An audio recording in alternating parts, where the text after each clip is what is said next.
Salam aleykum, hər vaxtınız xeyir olsun. Biberiye bitkisi haqqında inşallah bu günlər bir iki məlumat verəcək həkimdən. Mən o vaxtı ximioterapiya alanda mən təzyiqim çox düşürdü.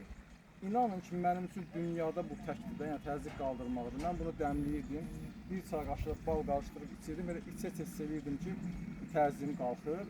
Təbii ki, mən bunu Qızıl həkimlə gəlmişdim, Allah sana sağlıq versin. Buyurun həkim. O gündən də deyərim üstündür mən. Allah razı, bəli. Deməli, biz ümumiyyətlə fitoterapevt olaraq biz müalicə edəndə, məsələn, adamın əsəb gərginliyi var, adamın depressiv pozğunluğu var, adamın belə deyərdim ki, ümumiyyətlə belə normalda deyil.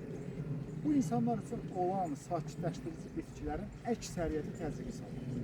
Yəni biz bir həkim olaraq bu yöndən həmişə əziyyət çəkmişik ki, məsələn, bu adama melissadır, damotudur yaza bilərsən, sonra maya sarmaşığının qozasını yazır, hamısı təzyiqi salır. Amma bizim burada bu tərəfdə yeganə bitkimiz deməli rozmarin biberiyədir ki, bu biberiyə təzyiqi qaldırır və bununla biz müalicələrimizi balastlaşdırırıq. Mənim fizulisurov.com saytımda biberiyə haqqında bir gözəl məqaləm var, onun adını qoymuşam ev apteki. Yəni o qədər gözəl bir bitkidir ki, beyin qidalanmasını yaxşılaşdırır, beyin xəstəliklərinin hamısında mükəmməl bir təsir. Əsəbləri sakitləşdirir, tonuslandırır, enerjiləndirir, gözəl bir ətri var. Bunun efirli birləşmələri gözəl dezinfeksiya edicidir, bütün infeksiyaları öldürmə bir gücünə malikdir.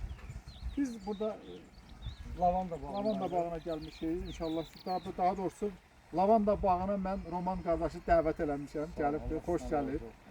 Bu herboflora məxsus lavanda bağıdır. Bax burada eyni zamanda biberiyə dəymişik. Biraz qabaqda melissa dəymişik, ballı nanə dəymişik. Bax bunların hamısı haqqında biz məlumat veririk ki, həqiqətən bir nemət. Bunlar həqiqətən nemətlər içində bir nemətdirlər. İnşallah zaman həmişə bizim çox gözəl dincəlməli yerdir. Ailənizlə gələ bilərsiniz. Şamaxı yolunun üstündədir. Sabir kəndidir burada. Sabir qəsəbəsi. Sabir qəsəbəsi. Gəlib dincələ bilərsiniz. Ailənizi də götürün inşallah gəlin. Çox gözəl bir yerdir. Çox sağ olun, minnətdarım. Allah bütün xəstələrə şəfa versin. Sağ olun.